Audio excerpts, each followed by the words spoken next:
वहीं देश भर में लोक आस्था का महापर्व छठ धूमधाम से मनाया जा रहा है। आज छठ महापर्व का पहला दिन है। देश की राजधानी दिल्ली में चाहे यमुना नदी पर बनाए गए घाट हो या फिर अन्य स्थानों पर चल रही तैयारियां हों, दिल्ली सरकार हर तरह से छठ व्रतियों को बेहतर सुविधाएं मुहैया देने में लगी हुई है। ऐसे में ये जानना भी बेहद जरूरी है कि आखिर सरकार की तैयारियां धरातल पर कितनी उतरी हैं और उसका प्रभाव क्या है, बिहार चुनाव में भी देखने को मिलेगा। इसी मुद्दे पर बात करने के लिए हमारे साथ जुड़ रहे हैं राजनीतिक विश्लेषक सुधीर सोनी जी। सर, बहुत बहुत स्वागत है आपका सूर्या समाचार पर। शुभम जी, धन्यवाद सूर्य चैनल का मेरे को पेश करने के लिए। और आस्था के महापर्व छठ और प्रकृति का, जैसे आपको जानकारी है, प्रकृति की पूजा का सबसे बड़ा पर्व जो है वो इस देश में छठ है। और उसकी सब लोगों को बहुत बहुत बधाई सूर्य चैनल की तरफ से। धन्यवाद। सर, कैसे देखते हैं दिल्ली में छठ की तैयारियों को, क्योंकि वर्तमान की सरकार ने चुनाव के दौरान बड़ी बड़ी बातें कही थी और यमुना जी की सफाई पर कितना काम हुआ है, कैसे देखते हैं इसे?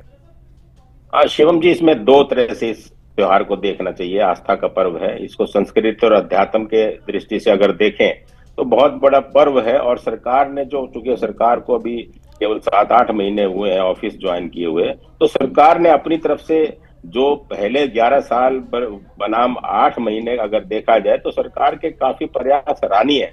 घाटों का अभी देश में मेरे ख्याल से अभी सबसे बड़ा प्रोजेक्ट मूनक नहर का जो घाट बनाना और लाइनिंग का काम है वो इस सरकार ने टेकअप किया है। वो 11 साल में नहीं किया सरकार ने।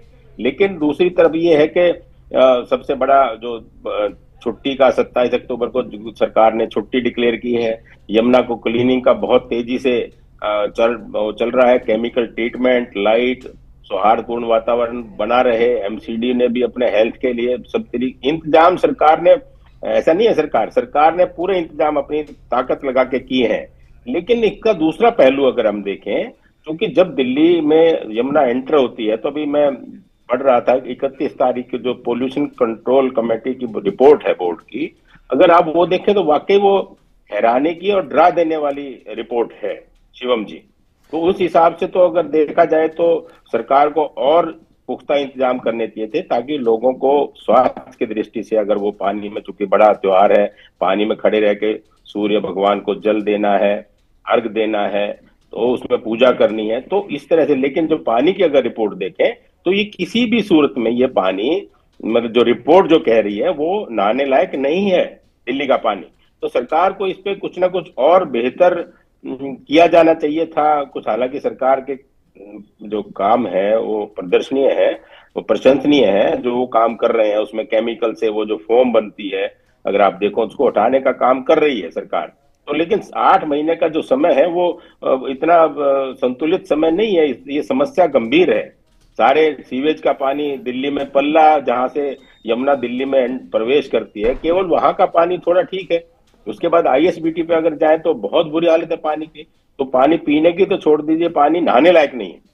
तो ऐसी दृष्टि में सरकार को देखना होगा, लोगों को जागृत करना होगा कि जितना कम से कम बचा जाए पानी को, या और जो पानी सरकार की तरफ से इंतजाम हो टैंकर का, वहां किया जाए तो बेहतर होगा। जी जी जी जी सर, जिस तरीके से आपने कहा कि आपने तुलना की 11 साल और 8 महीने की, तो जिस तरीके से देखने को मिला कि 11 साल और 8 महीने में आपने जो तुलना की बीजेपी और आम आदमी पार्टी की, अब कहीं ना कहीं वो जो तुलना है काफी ज्यादा देखने को मिल रही है। आम आदमी पार्टी लगातार सवाल उठा रही है बीजेपी पर कि 8 महीने का काम धरातल पर नहीं दिख रहा है। तो आप इसे किस तरीके से देखते हैं? क्योंकि यमुना घाटों की बात की जाए तो वहां पर सफाई का कार्य तो चल रहा है, लेकिन आम आदमी पार्टी उसके बावजूद सवाल उठा रही है।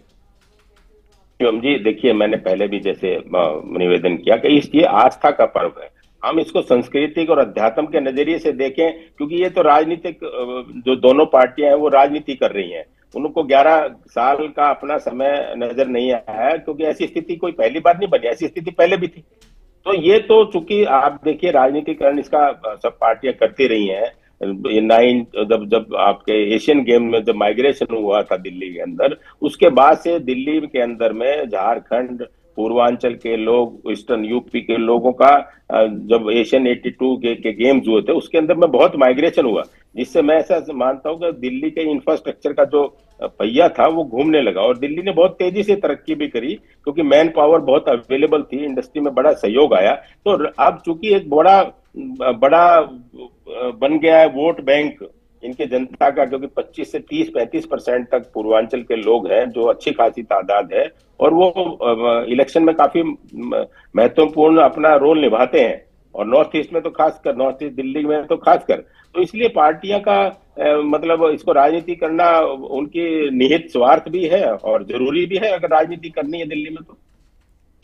जी सर, चूंकि आप राजनीतिक विश्लेषक हैं तो आपसे एक सवाल और पूछना चाहूंगा कि जिस तरीके से आम आदमी पार्टी है, आम आदमी पार्टी लगातार दावे कर रही है और सवाल उठा रही है बीजेपी पर, तो आम आदमी पार्टी कहां पीछे रह गई? क्योंकि अब जो कार्य देखने को मिल रहे हैं, लगातार बीजेपी धरातल पर यमुना नदी की सफाई का कार्य कर रही है, आम आदमी पार्टी का वो बैकटर्न कहां रहा है जिसकी वजह से वो 11 सालों में यमुना की सफाई नहीं कर पाए? शिवम जी, बड़ा दुर्भाग्यपूर्ण स्थिति है दिल्ली की, क्योंकि लोगों ने पूरा भरपूर समय आम आदमी पार्टी को दिया। लोगों ने कांग्रेस का एक अल्टरनेट सॉल्यूशन को समझा कि एक आम आदमी पार्टी, आम लोगों से निकला नेता जो लोग हैं वो इसमें आए हैं तो लोगों का भला करेंगे। लेकिन मैं किसी की राजनीति पार्टी विशेष की बात नहीं कर रहा हूं, लेकिन अगर आप इनके जो जो मैनिफेस्टो थे, जो इनके वायदे थे सरकार ने जो जनता को किए थे, अगर 11 साल में देखेंगे तो मैंने बहुत सारी मीटिंगों में कहा है कि बिल्कुल एकदम लिटरली मिजरेबली फेल्ड हो गई है। कोई एक फील्ड बताइए, कोई एक फ्लाईओवर बताएं, कोई एक हॉस्पिटल बताएं, कोई एक पीएचसी बताएं, कोई एक केवल कुछ काम जरूर, जो मैं पहले कहा करता कि शिक्षा के नाम पे जो इन्होंने नवीनीकरण किया, स्कूलों का लिपाई पुताई की, उसको ये अपना शिक्षा का मॉडल मानते हैं, उसमें जरूर कुछ काम हुआ है कि किसी को डिस्क्रेडिट नहीं देना चाहिए। जरूर शिक्षा के उसमें कुछ काम किया इन्होंने, स्कूलों में इंफ्रास्ट्रक्चर को बढ़ाने का प्रयास किया। लेकिन जिस तरह की जितनी जनता दिल्ली की है, उस जनता की जो अपेक्षाएं थी वो 11 साल में एकदम मिजरेबिलिटी फेल हो गई आम आदमी पार्टी। इसने कोई काम नहीं किया ग्राउंड पे। मैं तो क्षेत्र में घूमता हूँ, बहुत लोगों से मिलता हूँ, आप जाइए, जाके देखिए कौन सी सड़कें बन गई, कौन सी नालियां बन गई, कौन से फ्लाईओवर बन गए, किसी भी क्षेत्र की किसी भी जी सर बात करें तो आप देखिए उसको। हम तो आंकड़ों की बात कर रहे हैं शिवम जी। सर, जिस तरीके से देखने को मिल रहा है कि यमुना घाट को लेकर के, क्योंकि कुछ ही समय में बिहार में विधानसभा के चुनाव होने वाले हैं और अब छठ पर्व को लेकर के भी सियासत शुरू हो चुकी है, क्योंकि दिल्ली में जो ज्यादातर लोग हैं वो यूपी बिहार के रहने वाले हैं, और अब कहीं ना कहीं उस पर भी बिहार विधानसभा की जो छाप है वो देखने को मिली है। उस पर आपकी क्या कुछ राय है? देखिए, मेरा ऐसा मानना है कि बिहार के इलेक्शनों का और दिल्ली की छठ का और जो तैयारी है, इसका कोई उसके ऊपर फर्क पड़ने वाला नहीं है। दिल्ली की जनता भी समझ गई है, तो मैंडेट बीजेपी को दिया है, बीजेपी पावर में है, और वहां भी मुझे ऐसा लगता है कि वहां जो जनता का रुझान है वो छठ से कहीं इफेक्ट नहीं हो रहा। वो ऑलरेडी लोगों का जो रुझान है वो बीजेपी और जदयू की तरफ है ज्यादातर, जो अभी देखने में नजर आया। जी सर, जिस प्रकार से बिहार चुनाव पर जोर दिया जाए, ऐसे में दिल्ली से लेकर के बिहार तक छठ पर्व पर कैसा प्रभाव देखने को लग रहा है आपको? दिल्ली की छठ का कोई प्रभाव देखिए बिहार पे कुछ पड़ने वाला नहीं है। मैं आपको बताऊं, इसका प्रभाव तो जो होना था वो विधानसभा में हो गया, और जो 11 साल में छठ में जो जितने बद इंतजामी आज लोगों ने देखा, उसको उन्होंने आम आदमी पार्टी को सत्ता से बाहर कर दिया। सर, यही जो लोग हैं दिल्ली में जो महाछठ पर्व मना रहे हैं, जब बिहार जाते हैं और वहां जब महागठबंधन की बात होती है तो वहां पर भी वो अपने वोट प्रतिशत में इजाफा करते हैं, तो इस चीज को लेकर के क्या कुछ सोचते हैं आप? देखिए, जो दिल्ली से जो लोग जाएंगे, पहली बात तो उनका वोट ऐसा नहीं हो सकता कि दिल्ली में भी हो और बिहार में भी हो। वो कन्वेंसिंग कर सकते हैं, लोगों को हौसला अफजाई कर सकते हैं किसी पर्टिकुलर विशेष पार्टी को वोट देने के लिए। लेकिन अब आप देखिए, जो गठबंधन, इंडी गठबंधन की बात कर रहे हैं, तो वहां तो अभी से सिर टवल चल रहा है। 21 सीटों पर वो एक दूसरे के खिलाफ ही लड़ने जा रहे हैं। तो जब तक इलेक्शन आएगा, अब बड़ा रोमांचक दौर में इलेक्शन पहुंच गया, देखेंगे अब उसका इलेक्शन का उस पर क्या असर होता है। वो तो खुद ही अपने एक दूसरे को हराने के लिए लगे हुए लोग। सर, छठ के ठीक बाद 6 नवंबर को पहले चरण का मतदान होने वाला है, तो क्या लगता है कि इसका क्या असर बिहार चुनाव पर पड़ने वाला है और मतदान प्रक्रिया में किसका पलड़ा भारी नजर आ रहा है आपको? देखिए, अभी तक के जो शिवम जी जो हालात हैं, उसमें जो लीड है वो एनडीए गठबंधन को लीड है, इसमें कहीं कोई दो राय नहीं है। और छठ का भी कुछ ना कुछ असर वहां जरूर देखने को मिलेगा। जो लोग यहाँ देख रहे हैं किस तरह की सरकार ने केमिकल ट्रीटमेंट किया है और छुट्टी घोषित कर दी है, अच्छा खासा पैसा सरकार फंड भी दिया है, सेफ्टी भी है, क्लीनिनेस भी है। तो आप देखेंगे रात दिन सरकार ने, ऐसा नहीं है कि पिछले कुछ दिनों में आप देखिए घाटों के ऊपर कितना तेजी से काम हो रहा है। तो सरकार ने बहुत इसको प्रायोरिटी पे लिया है और सरकार काम कर रही है। इसका नतीजा जरूर आपको बिहार के इलेक्शन पे दिखाई देगा। सर, एक सवाल और, जिस तरीके से देखने को मिल रहा है कि बिहार विधानसभा चुनाव में प्रधानमंत्री नरेंद्र मोदी हो, केंद्रीय मंत्री केंद्रीय गृह मंत्री अमित शाह हो, तमाम जो बीजेपी के दिग्गज नेता हों वो चुनावी समर में उतर पड़े हैं। दूसरी तरफ आपके महागठबंधन के जो नेतागण हैं वो लगातार तमाम वादे करते हुए नजर आ रहे हैं। तो क्या इसका असर जो है वो चुनाव पर देखने को मिलेगा, क्योंकि वोट प्रतिशत में जो इजाफे की बात है उस पर देखने को मिलेगा? देखिए, अब जहां तक माननीय प्रधानमंत्री मोदी जी का सवाल है, इनके जैसा प्रखर वक्ता और अभी अब विपक्ष के पास नहीं है। तो इसका पूरा पूरा जो लाभ है वो जो सत्तासीन पार्टी है, सत्ता पक्ष की जो सरकार है, उसको मिलेगा और वोट परसेंटेज में भी इजाफा होगा। क्योंकि लोग देख चुके हैं उस समय उन लोगों की, विपक्ष के लोगों का क्या कानून का राज था, किस तरह के शासन उन लोगों ने किया, किस तरह का भ्रष्टाचार किया, वो सब लोग देख चुके हैं, ऊब चुके हैं अब से।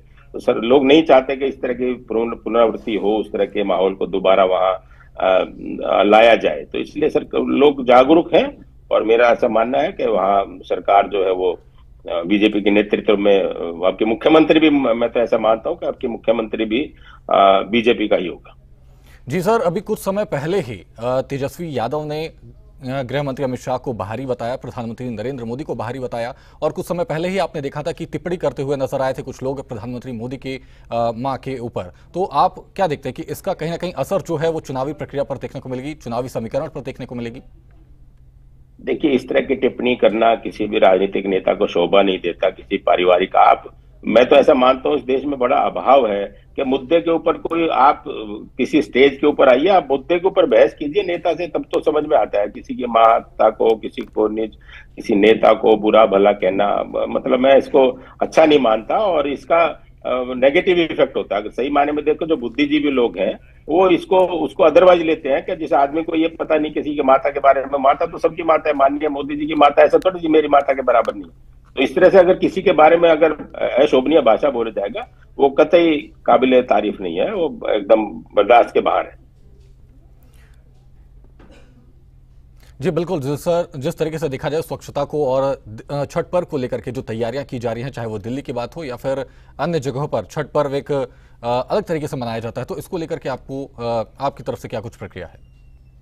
देखिए, छठ का इतना बड़ा पावन, अब इस देश की आप अगर देखिए तो विभिन्नता में एकता इस देश का शुरू से एक बहुत बड़ा देश का वो रहा है। तो इसमें आज भी अगर हम देखें तो ये विभिन्नता में एकता की कितने सारे लोग इकट्ठे होकर, अब ऐसा नहीं कि बिहार के लोग केवल छठ मना रहे हैं। आप देखिए दिल्ली के अंदर में खासियत यह है कि दिल्ली के अंदर में हर त्योहार, हर नागरिक, दिल्ली का नागरिक, उसको चाहे वो, आप अभी पीछे आपने गणपति पूजा देखी होगी, तो यहाँ को ऐसा थोड़ी कि महाराष्ट्र के लोग 30% है, ठीक है, पूर्वांचल के लोगों की संख्या ज्यादा है, लेकिन अब देखिए ये लोग सब मिलकर त्योहार बनाते हैं।